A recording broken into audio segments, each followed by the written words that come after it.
My name is Sharon Kay, K-A-Y, last name. I'm the general manager of WFSK, Jazzy 88 at Fisk University. I've been in the business for almost 38 years. I started at Ren Radio in Topeka, Kansas at AM 1250 as just to get my foot in the door. I was going to college at the time at Washburn University, and I always wanted to be a DJ because I knew I could do it, because I was seeing men who weren't very good at it. So that was kind of my challenge, because I'm like, I got this. Y'all ain't got it. So, but I wanted it to be a little real, as in work at a real station and not just in a club, even though I started working in clubs. When I started in radio, it was at a time when it was just radio and not other distractions, and being in radio was a legitimate, so to speak, legitimate job. It never has paid a lot. But what it did was, it was an outlet for, I have a love of music and a skill and a talent with music. And it gave me an opportunity to get a skill set. That's what I was seeking. I wanted to be a better DJ, entertainer person, but I didn't have the professionalism. And my sister's a reading specialist, and she's been a teacher for years. And she would tell me that, help me with saying proper words and phrasing and all that kind of stuff, so I wouldn't sound like ghetto. In Kansas, you don't want to sound ghetto in a place that's, you know, you're in the minority already. But anyway, so I would practice in the mirror on different things, you know, saying it and using inflection in my voice and different things of that nature, so that I could one day be perfected in this craft. The only way it was going to be real was to work at a radio station. So I had to get my foot in the door. The station in my hometown, in my town where I lived, in Topeka, was one of the most popular ones there. It was known far and wide, and had been on the air for a long time, had a lot of history. And that was the station you really wanted to work at. So I heard they had an opening, and they were looking for somebody to work part-time. And I had no experience. And I was a college student at the time. So, and keep in mind that I was a married college student, so I had little babies. But anyway, I applied for the position, and there were 21 other candidates that applied for it as well. And they sent me in a production room and gave me some copy and said, okay, now turn the machine on and read this. And I had never done it before, so I didn't know what to do. I was like, oh my God. So anyway, I was so worried that it was screwed up. I got the job. They hired me over people that had experience. It was probably from all the practicing I did, you know, in the mirror.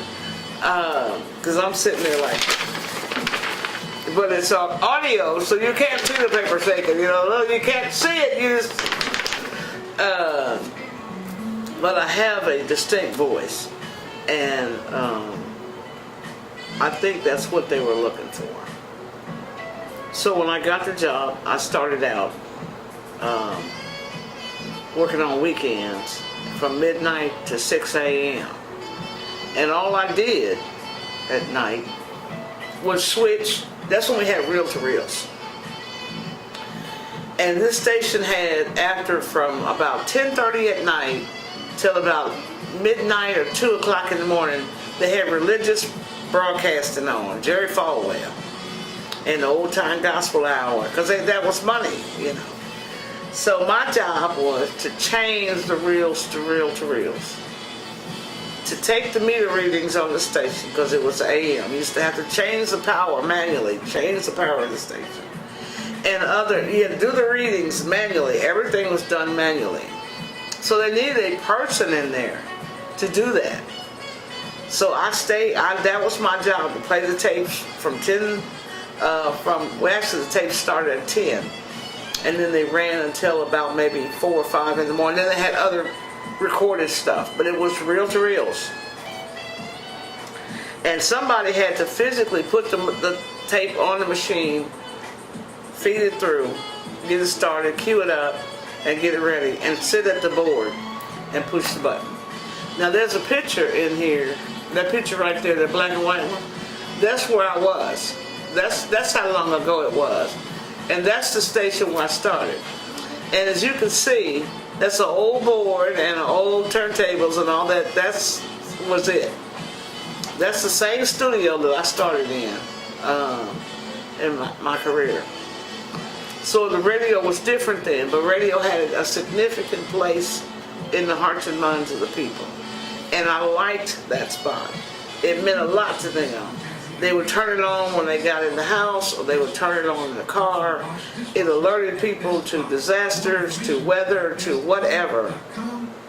People shared with you things. So it grew on me. So after some time, another opening came open, and I got to work. Instead of 2 days a week, midnight to 6, I worked 5 days a week, midnight to 6. Okay, so I became full-time. Now I had babies, and thank the Lord for family and flexibility. So during that time, an opportunity came because they needed a DJ. And when opportunities come in this business, you better be ready. Don't be standing around saying, I can't, or I'm too good for that, whatever. So I got a chance to DJ a couple of times, and I said, oh, I like this. I can do this. Because that's when we played records, 45s, and albums. And somebody had to physically be there to change them. 2 turntables. And you got a plan. So I had a lot of things I had to learn how to do because I didn't know. But it was an opportunity for me to do what I always wanted to do. And I couldn't concentrate on the fact that it wasn't paying me a lot of money. It was what I wanted to do. And I enjoyed it, and I loved it. So I got really good at night. Praying to Jesus, nobody was up listening. Because I would talk to them and everything. You had everything was on your cue cards, and a cue card would be about this big or so, and you put your card in front of it. Everything will be lined up on the copy stand.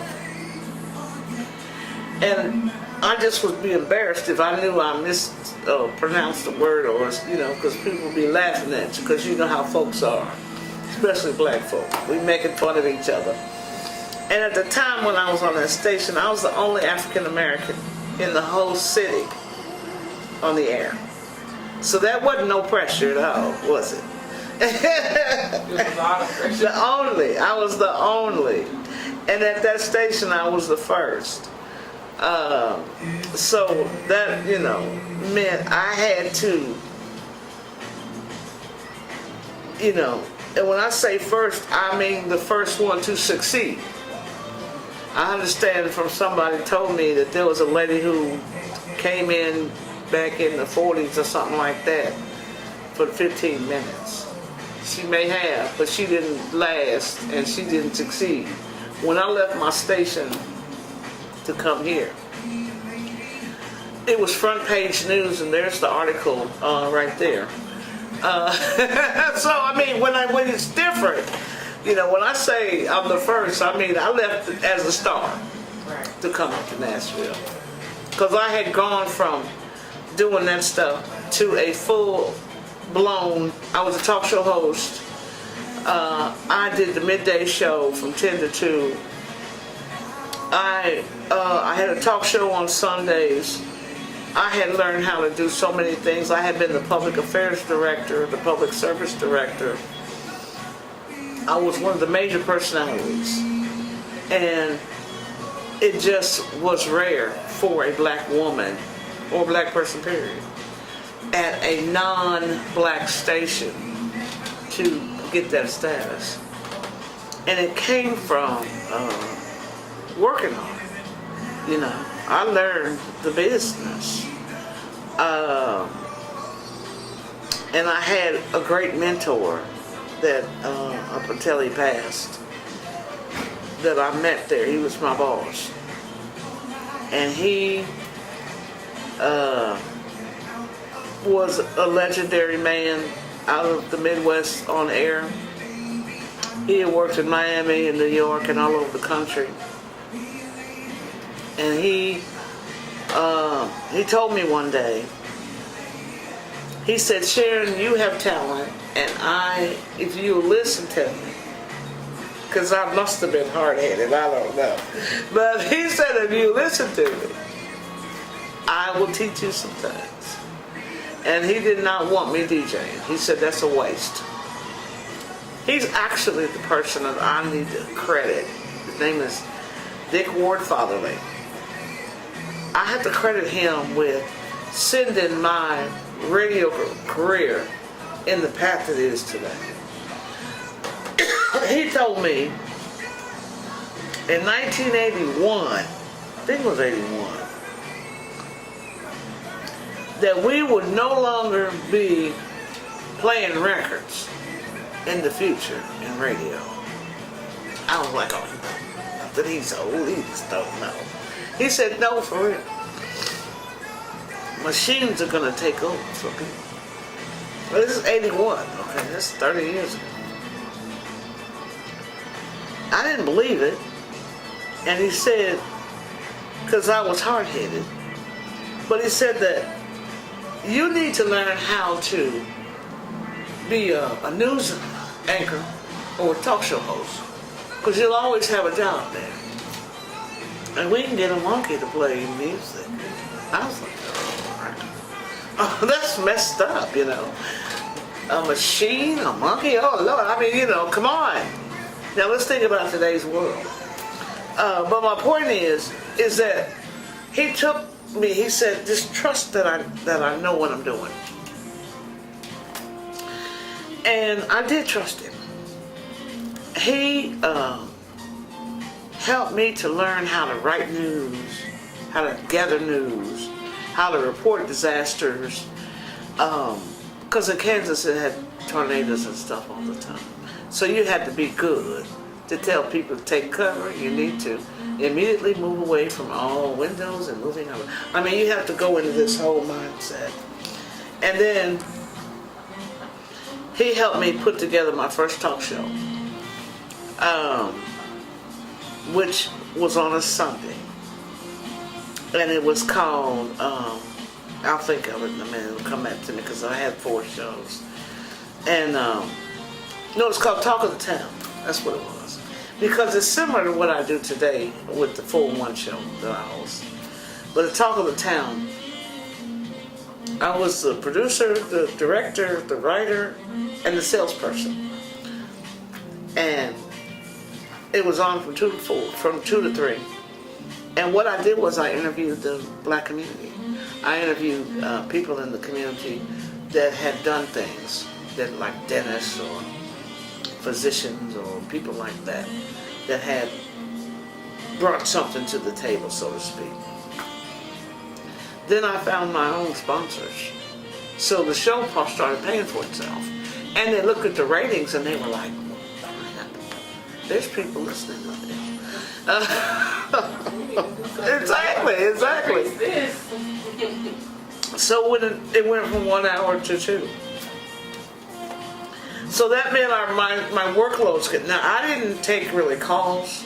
I just sat and just did interviews. But at the time in that city I lived in, there was nothing black on the radio.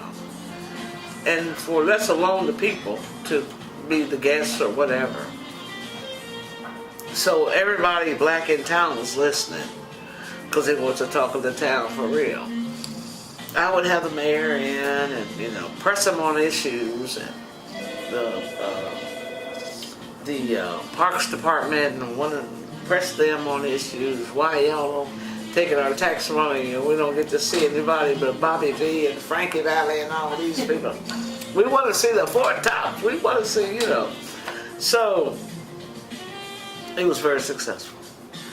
And then I had another show. They decided, because the audience was there, that they wanted to allow me to do an evening show. So I would get off the air. I could be on the air from 10 to 2, Monday through Friday. I was also the public affairs director. I was full time. They had my day was full. And then I would go to my desk, because I had a desk and a lot of people didn't.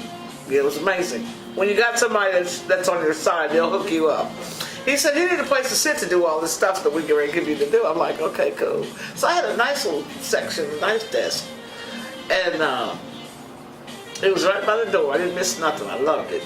But anyway, I did public service announcements, and I scheduled the activities that the station would do and schedule people to come in. So all the things that I learned there, I use today. Additionally, when they gave me the second show, I moved it. They decided they wanted it at night.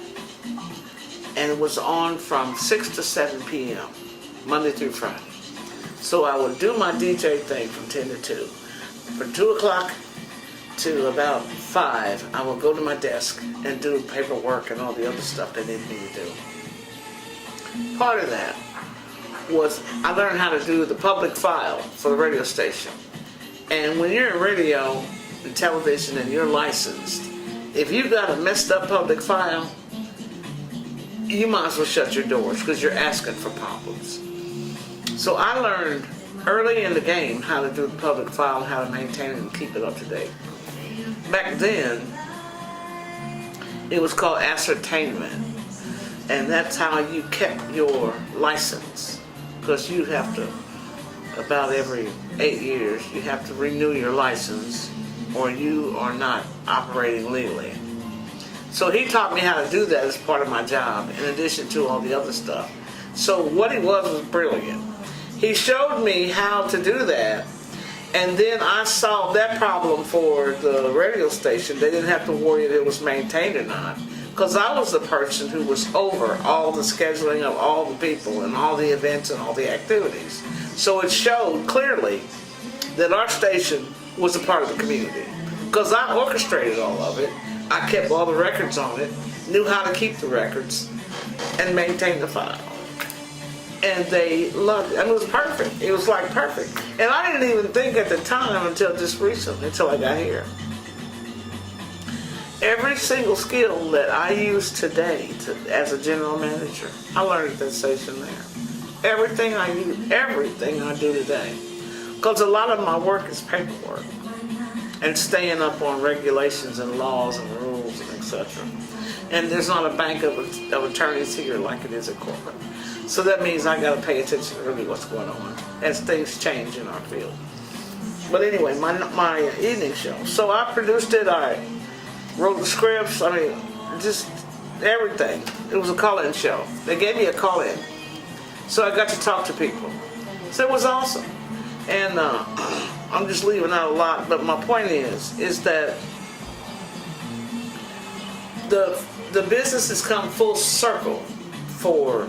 After you spend so much time in it, it'll come full circle. And when it comes full circle, there'll be some things that'll be the same that you did from the very beginning. A lot of people today complain about having to do so many multiple tasks and all that kind of stuff. Well, that's the way it's always been, you know. I can't remember a time when I didn't have to go from thing to thing to thing to thing. So the multitasking has always been part of my career, so I guess maybe for me it's no big deal. Now that we have, we've been streaming now for 8 years. And to be honest, that's a pain in the neck. I mean, you know, because something's always wrong with it. Computers got to be rebooted, or software has to be upgraded, or it's just constant. So to me, I think that having a terrestrial radio station with an antenna and on a dial is better, in my opinion, than web-based. I mean, it's audio sound, but it's not like a radio station. It doesn't have any texture.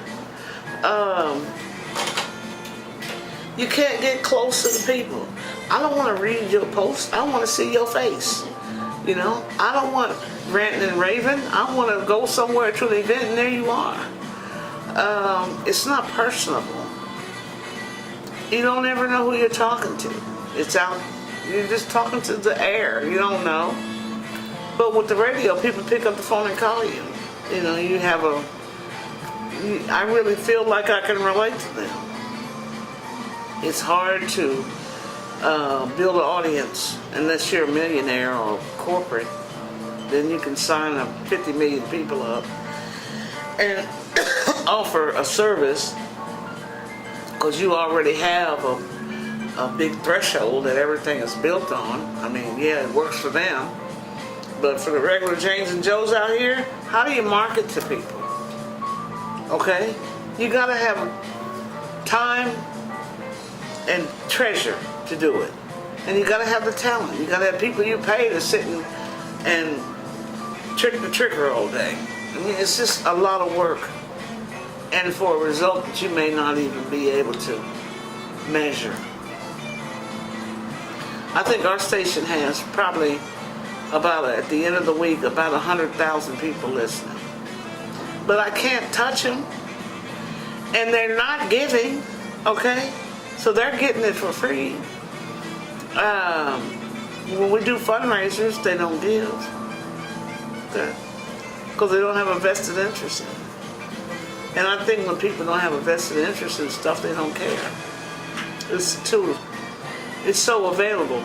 And then, it's kind of separate. I told my boss when I first got here, and we started streaming, it's like having 2 radio stations. But it's not a radio station. It's like having an audio stream of sound. Because what we do is we just stream what you hear. I think it's maybe 1 or 2 seconds delay.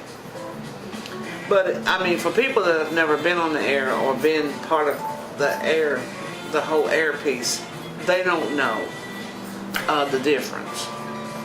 But I guarantee you, when I interview people to be a guest on my talk show that have an internet show or a blog, they are happy to be a guest on my show. Oh, you mean that's a real radio? Oh, they're very excited about it, okay? So I would say that as far as status is concerned, it's much more solidly based to be on a real radio station that's on a dial and not online. I think traditional radio will continue doing what it does. I get kind of upset and frustrated sometimes with some of my colleagues who, as technologies come and go and changes come and go, hand wring and gloom and doom. Oh, it's the end, I say. They do this all the time. And I'm like, y'all need to stop doing that. Stop putting dirt on your own casket. Just say, long live us and we're going to do this forever. I think there's always going to be radio. I just can't see us not having it. And I think that when people get tired of their services not, web-based services not working, or they gotta keep buying software and they gotta keep buying upgraded equipment, you gotta keep throwing money at this, they're gonna get sick of that stuff, okay? And they're gonna pull Old Faithful out, and they're gonna wanna hear it. They're gonna wanna love it and take it with them. It's less stress. You don't have to have Wi-Fi, you don't have to pay nobody extra, you ain't gotta do all that, you ain't gotta do nothing. Just turn it on, you know. One of the things that to me it reminds me of is the fact that you know, a lot of people say, well, it will be no more digital, and everything's all digital, and there'll be no, I mean, it's just like everything can't go by the wayside, you know. I know it evolves and changes, but I still don't think, like they say, because people will email, you won't need a post office. Are you crazy? I don't want to, I was gone a couple days, I came back, I had 896 emails. If you think I want to sit and spend 2 or 3 days going through, you crazy. If I get something in the mail, I can look at it, but 896, I mean, who's got time for that?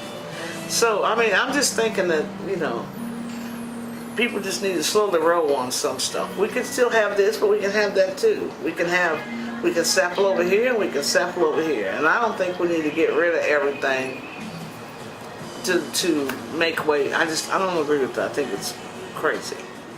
I think the radio in the future is going to be similar to how it is now. It's always going to depend on how many people are listening at any given time, how long they listen, and how much money you can make, and how good is your content. If your content is no good, nobody's going to listen anyway. So the challenge will always be there, to keep it fresh and to keep it real and relevant. That's always, no matter what. Because you got to keep people's attention. You don't do that, you might as well forget it, because they're on to the next channel, and the next channel, and the next channel. Okay?